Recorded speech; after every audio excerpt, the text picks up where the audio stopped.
I guess I'll start. Hello, everyone. I'm Bonnie Lysyk, the Auditor General of Ontario, and I'm here to discuss our report on on the changes to the Greenbelt.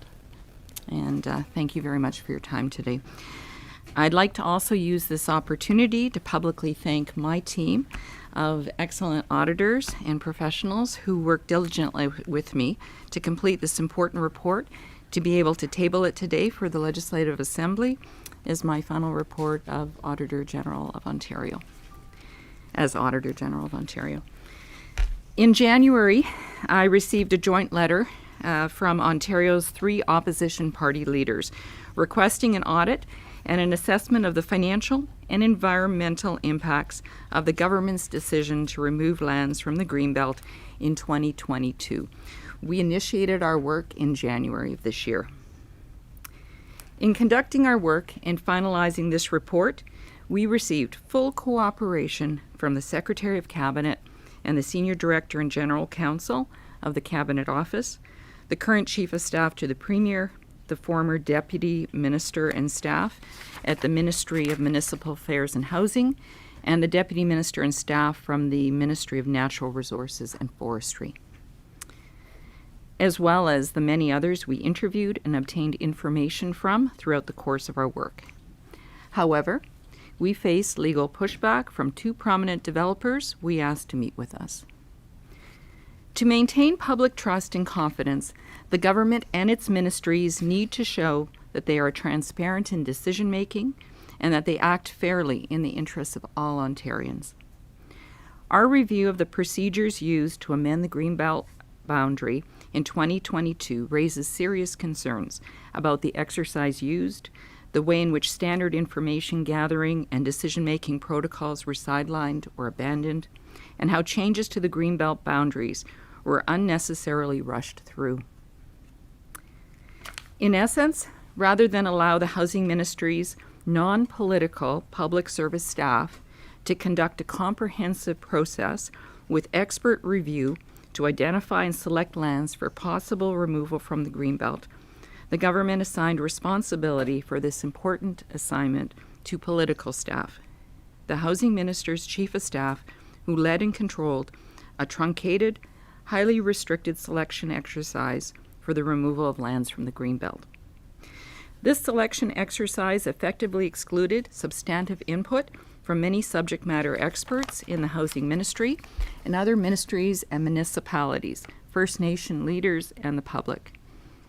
More troubling still, the process was biased in favor of certain developers and landowners who had timely access to the Housing Minister's Chief of Staff.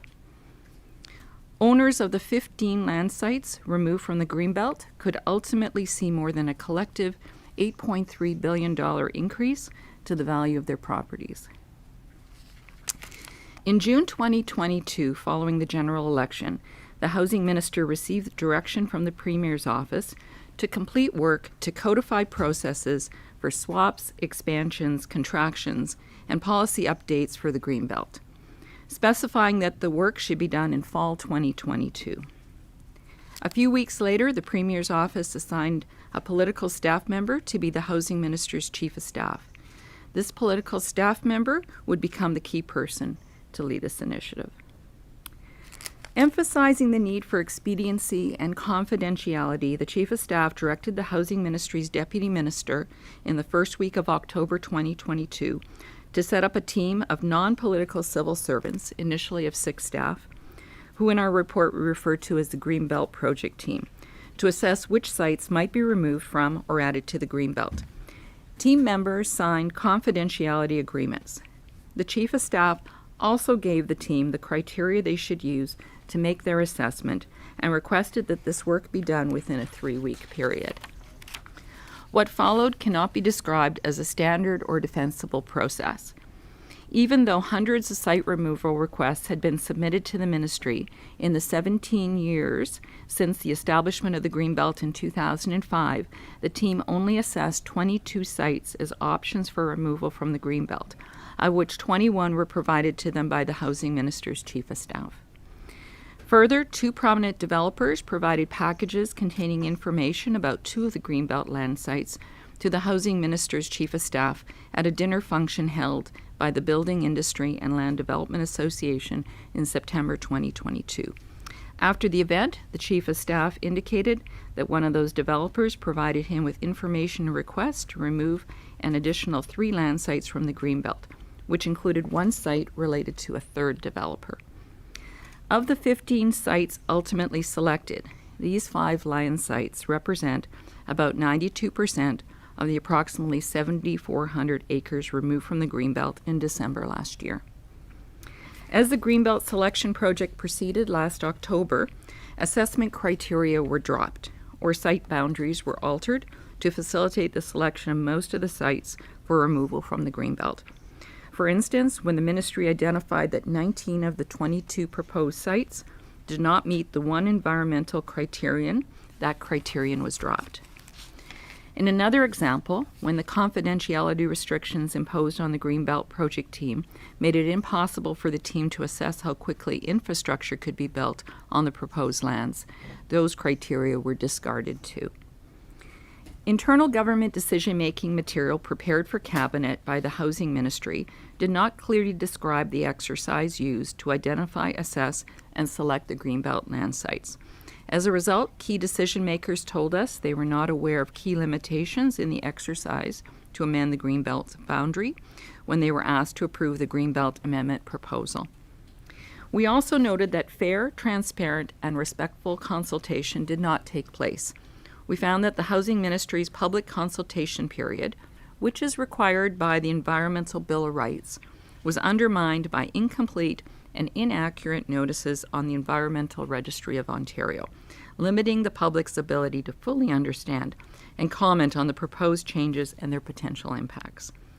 Nor did the Housing Ministry carry out a comprehensive analysis of the 35,000 comments posted on the registry, which were overwhelmingly negative, and ultimately no revisions were made to any of the proposed land removals. We also noted that the Greenbelt Plan, which derives its authority from the Greenbelt Act of 2005, specifies that the Ontario government shall consult with First Nations on decisions that may affect Aboriginal and treaty rights within the Greenbelt. But according to First Nation leaders we spoke to, consultation was insufficient to meet the province's duty to consult. We also found that the exercise used was dismissive of land use planning. Land use planning is an important process that guides decisions about how and where development can occur, while safeguarding valuable and sensitive resources such as agricultural lands, wetlands, and forests. About 83% of the land area removed is of the highest quality and capability for agriculture. Further, 11 of the 15 areas removed from the Greenbelt contained lands within the Natural Heritage System, which captures areas with the most sensitive or significant natural features and functions in Ontario. About 14% of the Greenbelt removals accounted for almost 1,000 acres and are wetlands and woodlands. The Greenbelt exercise calls into question who, if anyone, was supervising the non-elected Chief of Staff as he personally directed the Greenbelt project team through most of October 2022. The Housing Minister informed us that he was not aware of the specifics of what his Chief of Staff was working on in terms of the Greenbelt site selection exercise. And the Chief of Staff told us that he did not inform the Housing Minister of his part in the Greenbelt amendments. In our view, the Housing Minister ought to have known the key details of such a high-profile and politically sensitive government exercise and ensured that Cabinet and the Premier were also made fully aware of these details. The actions to amend the Greenbelt boundary also call into question why the government needed to make such a significant decision so quickly. We found that the reasoning for the Greenbelt changes was just as flawed as the selection process itself. No doubt, the prospect that Southern Ontario will see strong population growth for the foreseeable future provides the province with compelling grounds to prioritize residential construction. However, our report notes the following.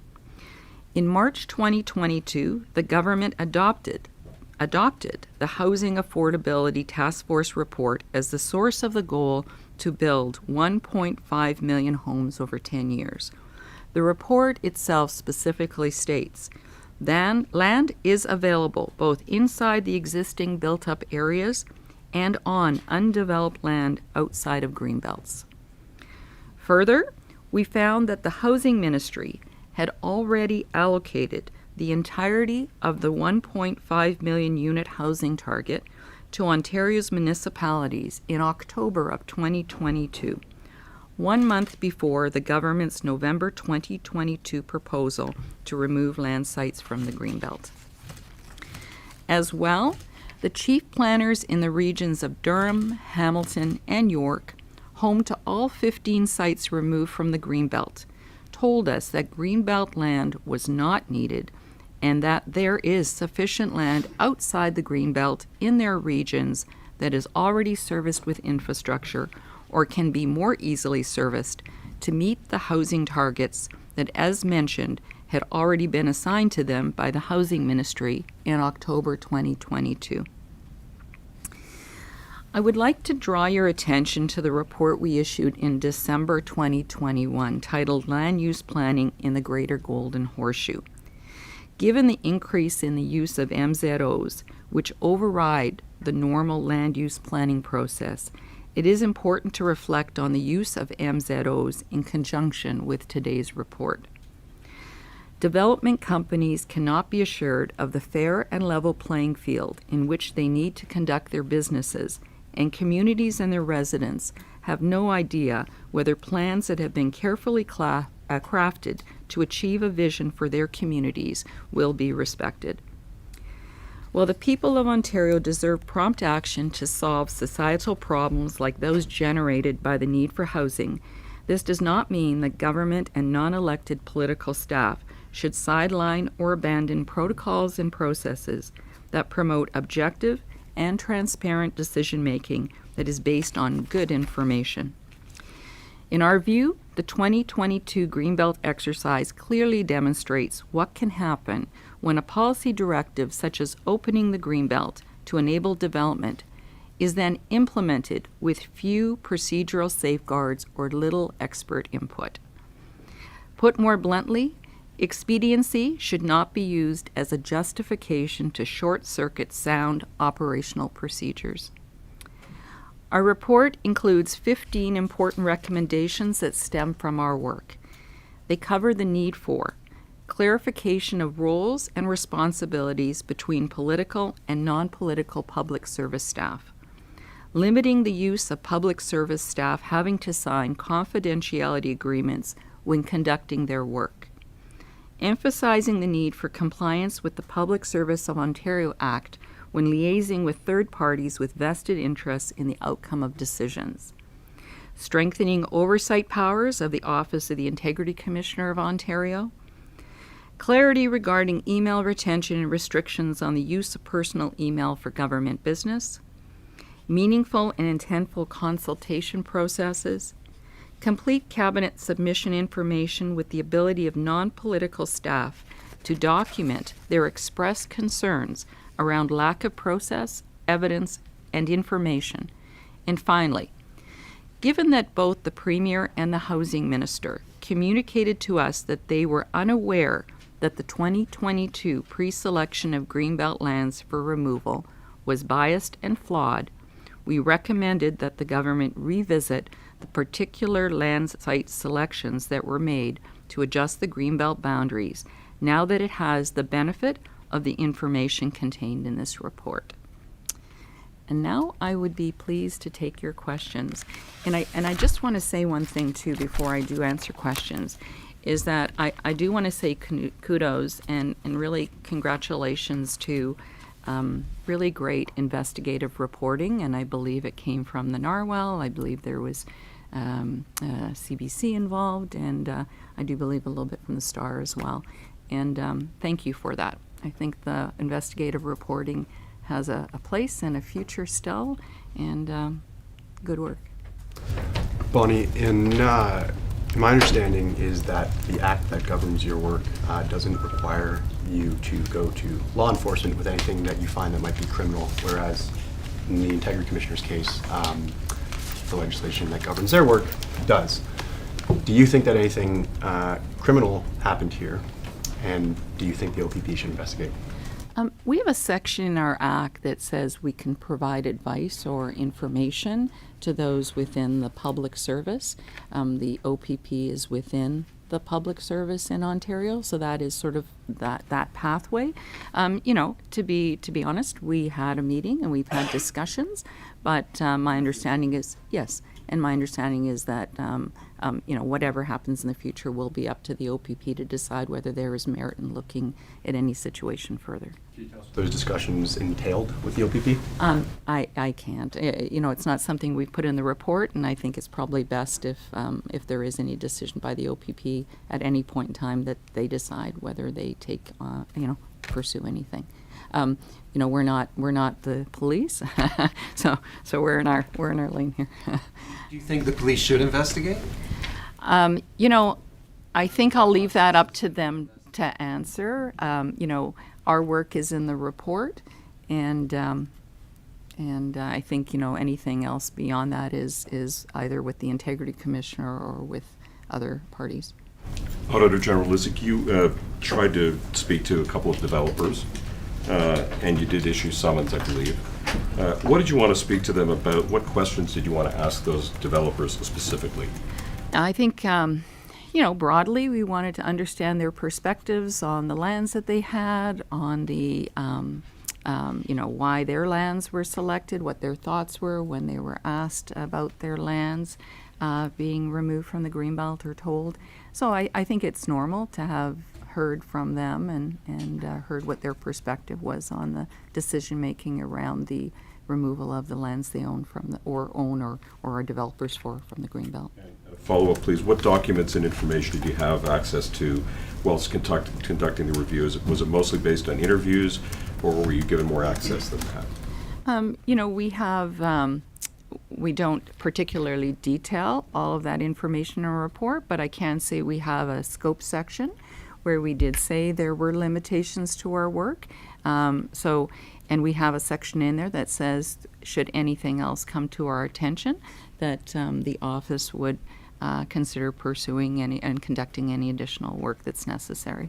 Prominent developers we're talking about who challenged your orders for an interview, are they the same prominent developers mentioned in the September 14th event? Yeah, I think you can, from our report, you could probably get that is the case, yes. Did you reach any conclusion on what the Premier's role was in this while he was defending these decisions?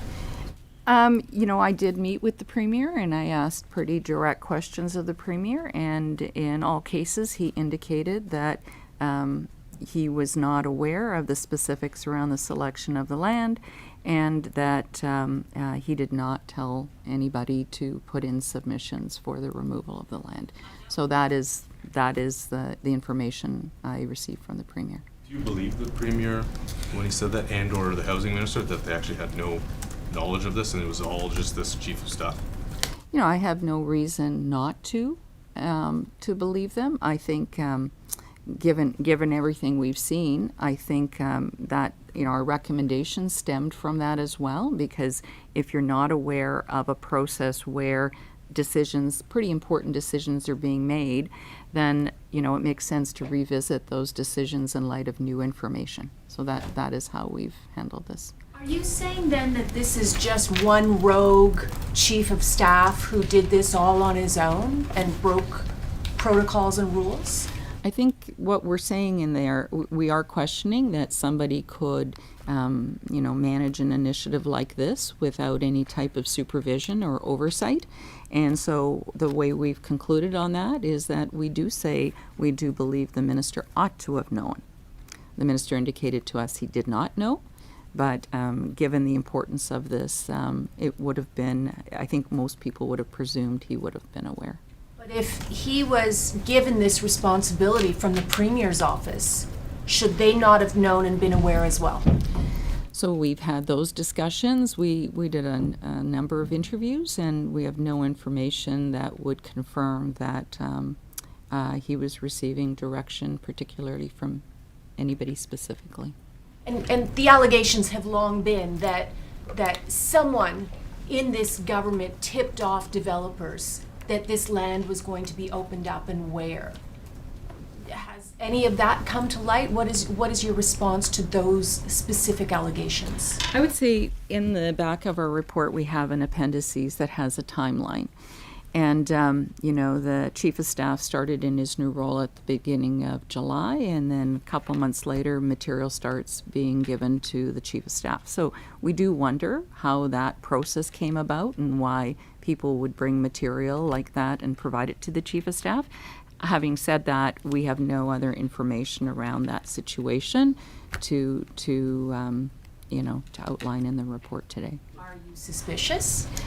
I think we did get, had good information provided to us of how things proceeded, but naturally there are a few questions, like sometimes we have on other audits that are unanswered, and I think what we have in the report is answers the question of how the lands were selected from the Greenbelt, which I think was a key ask of us when we were asked to do this audit. Following up the Auditor General Lysyk, the idea that a chief of staff would receive packages at a dinner, and that these packages, as it turned out in your report, included land that made up the majority of these lands that were then going to be made available. Does that seem kosher to you? Does that seem normal to you? And then, as Global reported, there was the Stag and Doe where the developers were at the Premier's party. When you put two and two together, what does it add up to? So during the course of our work, we saw a lot of communication. So I guess the premise here is it's okay to lobby in Ontario. It's okay to try and get your interests met. It's how the receiver of that information handles what they receive from lobbyists. As a result of what we saw during the course of our work, we put recommendations in here that we think are needed to be looked at to address some of the concerns around what are the roles and responsibilities between the public service and the political public service.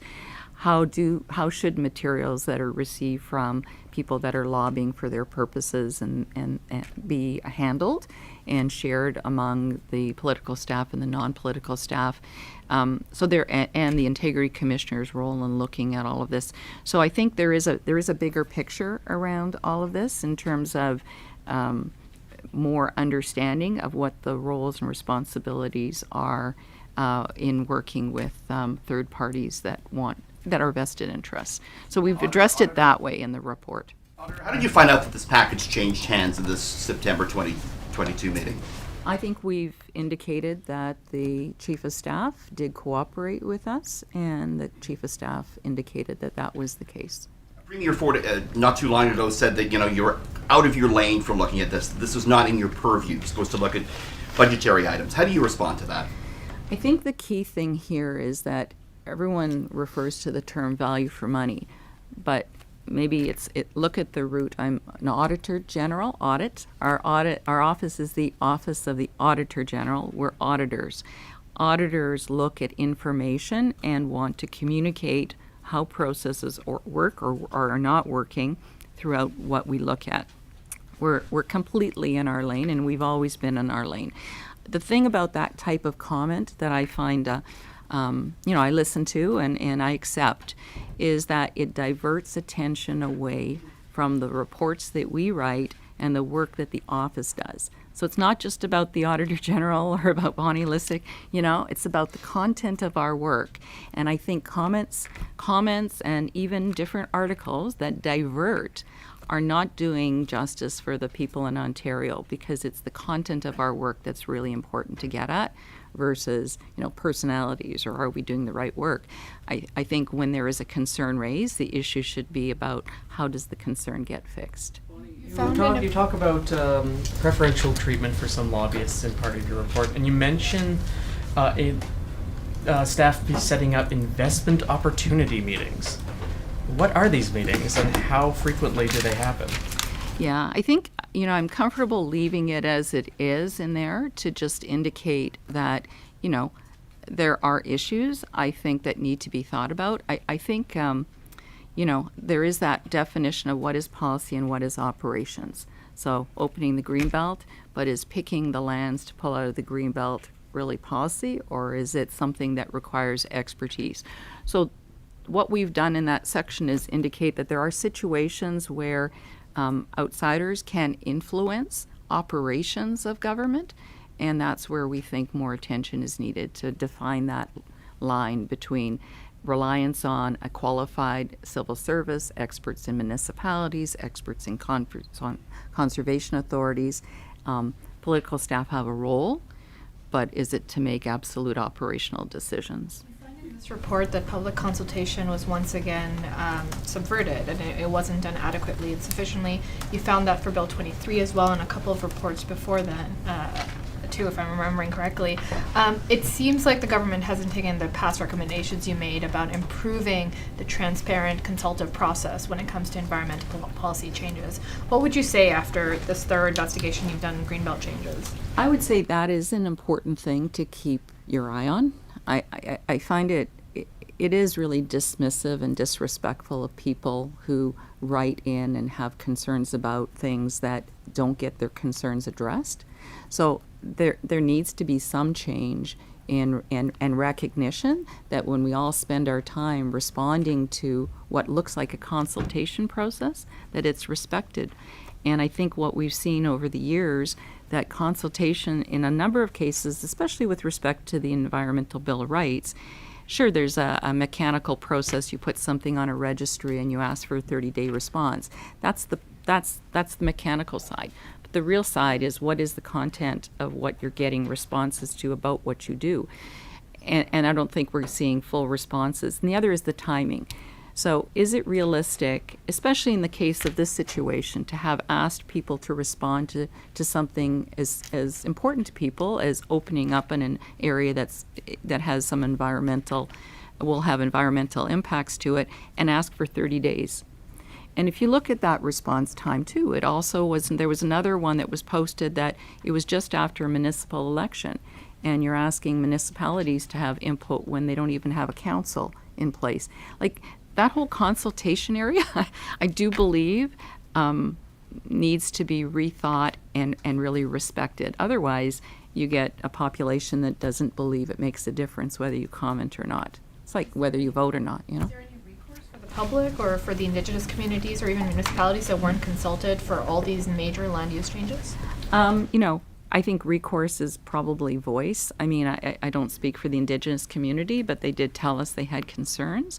But I do think, go just a little bit, maybe it's part of that answer to that question, but also I'm just thinking as I'm speaking here that what's really important too is that you have a very important role to play as a media to have people understand where their voice needs to be heard, or if it's not heard. So I would say there's a lot of new people coming to Canada, and perhaps some of these issues are new, and they might not have all the information they need to make their own decisions around things. Auditor, you're saying this one political staffer with a very accelerated process, a few envelopes at a dinner, is able to provide $8.3 billion in additional value to these developers. Should this guy still have a job? We have a recommendation in the report that there be a referral made to the Integrity Commissioner to see whether or not there was a breach of the Ontario, the Public Service Act of Ontario. So we've indicated that in the report. I do know the Integrity Commissioner is also conducting their review and will be reporting publicly and might have more to say. Auditor General, notwithstanding this particular staffer's role in all of this, do you agree that the buck stops with the Premier's office, because the Premier's office appointed that person to conduct this work and to take on this responsibility? Was it the Premier's office responsibility to be accountable for it? The document that was approved by all of government was a cabinet submission, and so the cabinet approved the removal of the lands. That document was provided just a couple hours before cabinet. So I would say, the decision ultimately was one of the government. I think I go back to why we made the recommendation we did, is that given what we saw during this audit and what's in the report, that there's ample support for looking at the removal of those specific land sites. So given we were told that that document was not as complete as it could be, perhaps decisions were made that might be worthy of a second review. What was incomplete about that document? It didn't speak to how the lands were selected. It also didn't explain that what the limitations of the criteria used were and how the criteria evolved and changed. There was also an implication that the lands could be developed quicker. And we know that that was not an assessment criteria. We know that the ministry had indicated they did not have time, or they weren't able to contact municipalities or conservation authorities to ask for good information as to how that land or when that land could be developable. But you have a small number of people making billions. You have protocols that were not followed. You have the land that was changed so that it did meet the criteria when in fact it did not. Is something stinky here?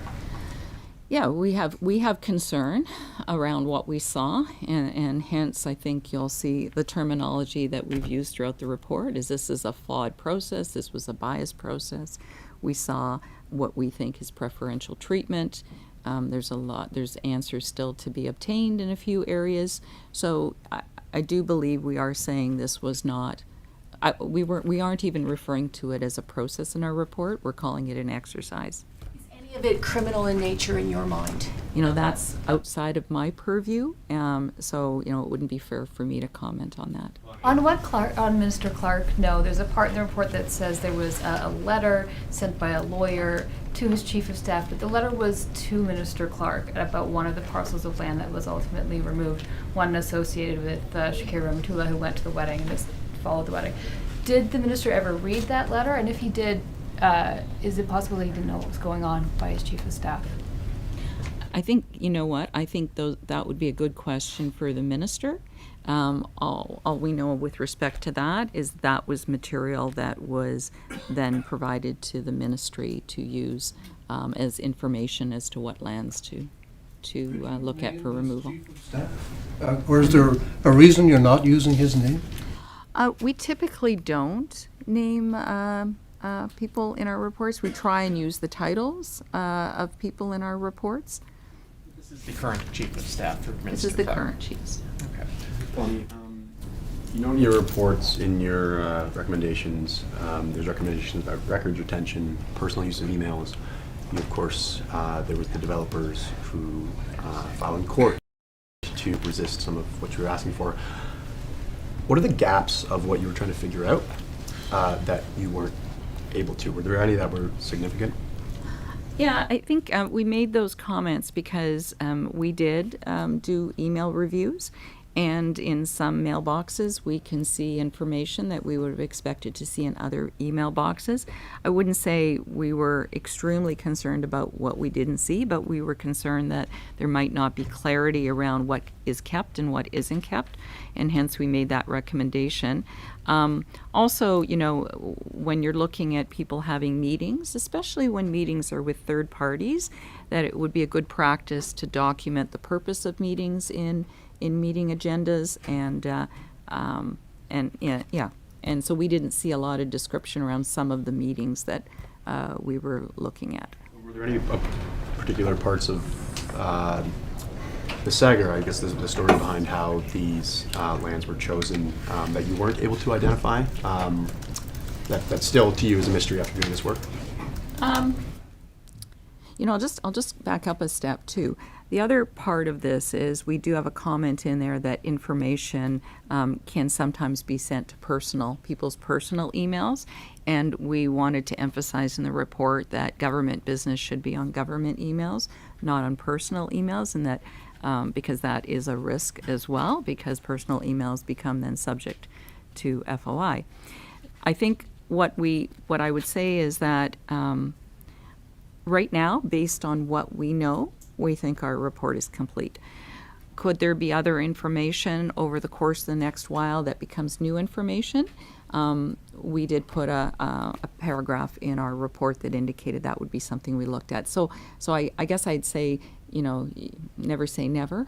That there might be something else that we haven't looked at, but we feel pretty confident with the material that's in our report.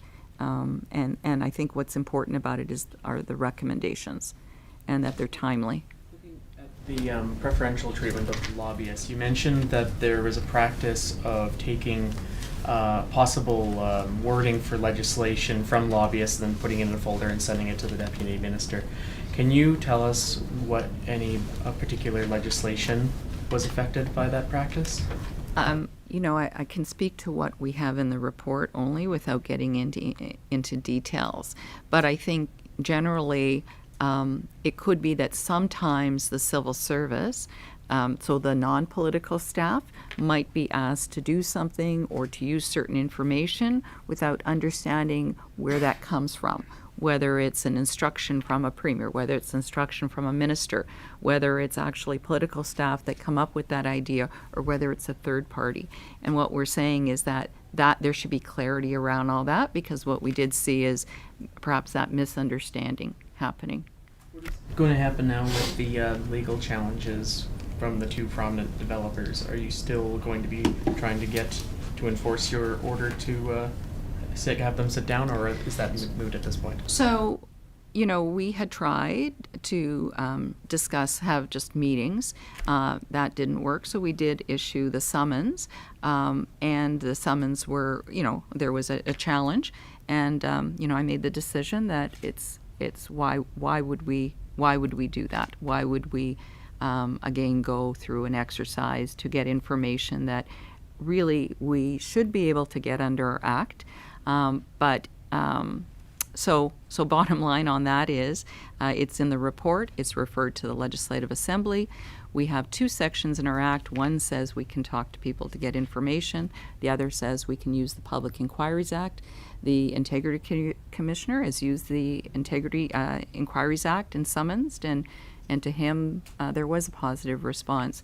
So right now where it sits is, I made it very clear through our legal counsel that we're not pursuing that way, but we're open to conversation, and should there be a decision from the developers that they'd like to talk to us, we're open to hearing from them. Auditor General, you spent 6 months on this. It's a comprehensive report. There's some pretty damning conclusions. There's a lot of information in here. What do you think about the public trust? Because the public looks to you in the course of looking at this report and saying, she did this work, she issued these recommendations, she had access to all this information, this document.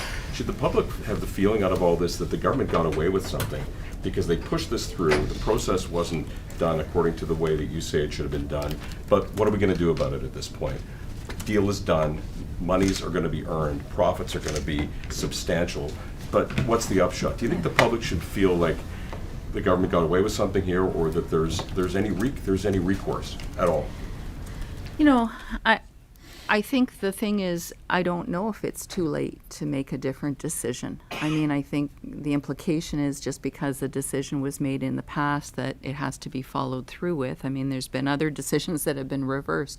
I would say, if you think to your own personal situation, if new information is brought to your attention on a decision you've made, chances are you're going to sit back and reflect and go, you know what, was that the right decision, or should we be doing something else? So I would say, I'm not sure it should be, the decision should reside where it is without a second reflection. So that would mean to me then, if it wasn't looked at and re-reviewed, that everybody's okay with how the decision was made. Would you like it reviewed? We recommended that based on the fact that both the Premier and the Minister did not know how these lands were selected. And now you know, what this looks like, and you see basically that it wasn't a fair process. It would seem reasonable to have made that recommendation. Tell you about the loan recommendation that they did not accept. And I should stress, we had very good cooperation from the current Chief of Staff to the Premier, from the Secretary of Cabinet and her team, And there is agreement on 14 of the 15 recommendations. That is likely one that both the minister and the premier themselves will have to, with government, would make a decision on how they address it. But I think the chief of staff to the premier was very comfortable in providing responses to the other 14. But was this reassessment that they did not agree with it? There isn't, we don't have a comment of agree or not agree. That the way it was left is that'll be a decision of the government. Particular recommendation, though. Correct. Auditor, how believable is it to you that the housing minister did not know what his chief of staff was doing in personally picking these 14 of 15 properties? Do you believe that? So when somebody says to me, I was not involved in that process, I did not know how the lands were chosen, I believe. Having said that, do I believe that that he should have known or he ought to have known? Yes. Do you believe that would be a wise decision or helpful for rebuilding public trust by having the current chief of staff or possibly Minister Clark relieved of their positions? You know, that's not for me to comment on or decide, right? That'll be a decision that the government themselves will make in terms of how they move forward. You said the owners of the removed sites could see more than a $8.3 billion increase in the value of their properties. You write that it came out of a valuation from 2016, 7 years ago. Could the land not be worth much more given that? Definitely. It's definitely more than that. You're absolutely right. Those are 2016 numbers. At the time when we were obtaining information from MPAC, that information wasn't available, but it likely will be available as time passes. So it'll be a fair amount more. When do you think we might know that? You know, that'll be a question for, I think that's a good question to ask the ministry as well as MPAC on what their estimates of it are. Given you're coming to the end of your 10-year term, we're talking about a one-day decision or a few weeks decision that delivered at least $8 billion to the private sector. Can you compare this over the other issues you've had to wrestle with? Where does this one fit in terms of how egregious it is? You know, they're all the various work that we've done over the last 10 years has been very different. Each file is unique. I would say this one is unique in the sense that when we started the work, we thought there would be a financial process to look at, and we thought there would be an environmental process, and so we were ready to go and look at those processes. And then we recognized that there were no processes here. This was this exercise. And what it meant to us is that I had to work in clearing the report both with the political side of the government as well as the non-political side. And I would say that's what's unique about this report, is that typically when we do audits, we clear our work with the people that are involved, and we're auditing the work of the non-political staff. In this case, it took us into a bit more of the political governance structure, and but I think we were successful in clearing this report and working through as best we could under the circumstances. So that's what's unique to this one.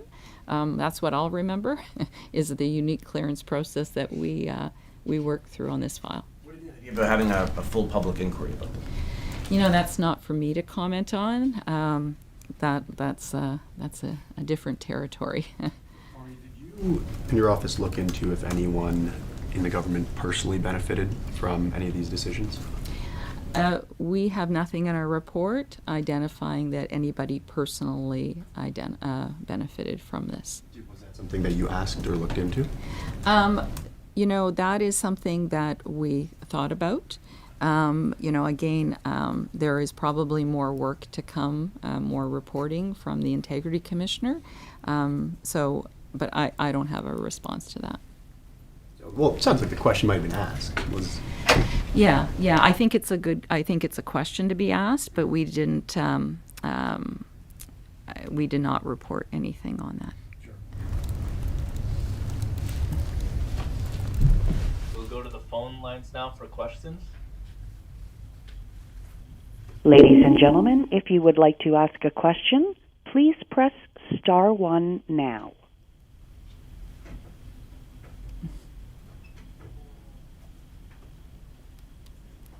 Once again, if you are dialed into the audio conference and you would like to ask a question, please press star 1.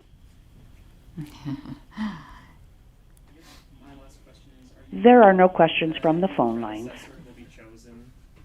Your successor will be chosen to be less confrontational with the government, or be less to dig into things like this, because they don't want you to be in this lane. Are you worried that whoever they choose next will be someone who will stay in whatever the government determines to be their lane? I think it's important that the person that comes into this role knows how to do the work, in the sense, what is the role of an auditor? And it's important that the panel that is being put together to hire the auditor thinks about that, no matter what party they're involved with, because at some point you're government and some point you're opposition. And what you want is somebody that will, and I hope I've done this, is tell it like it is. At the end of the day, it's not a, it's how can I say this? This is a role that, there was an article written the other day. It says everybody hates Bonnie, but she's successful. And I'm going, okay, I'm not out to be hated, and my objective was just to do good work. But I think what's important here is to keep your eye on that selection process. The panel is a government member and an opposition member. So those individuals have the power to select an auditor general. The vote in the legislature is, I believe, 75%, not 100%, but it's at the committee level that it'll be important. I do believe, I do believe they'll try and find a person that will be 100% equipped to do the work for Ontario. You mentioned just lastly the need for new process, similar to in the UK, for senior non-political civil servants to dispute or raise issues when they're giving instructions that they believe contradict what they're supposed to do. Do you feel in this case that that level, the neutral non-political civil servants, acted appropriately, did what they could to try and check or mitigate this process? I think it's difficult, right? Because at the end of the day, the deputy minister reporting channel is into the secretary of cabinet. That's the bureaucracy. And the other side is the political side, which is your minister and your chief of staff. And everybody has to work together to make sure the decisions are well informed. I think in this case, the deputy minister assumed that the minister and the government were well aware of how the sites were being selected, and we do say that in the report. But after reflecting on it, I think what she would do differently is raise it to the Secretary of Cabinet as a concern, and also make sure that the documentation that goes to Cabinet is more explicit on the concerns of the civil service when decisions are being made. Or is this a government intent to push this through and nobody was going to be able to stop it? I guess at the end of the day, I have to go that if the minister and the premier say they didn't know what the process was, then I think the next step is to revisit a decision. And so I guess the actions will speak louder than the words, right?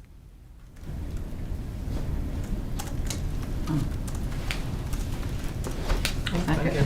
Okay, thank you so much for your time, and all the best.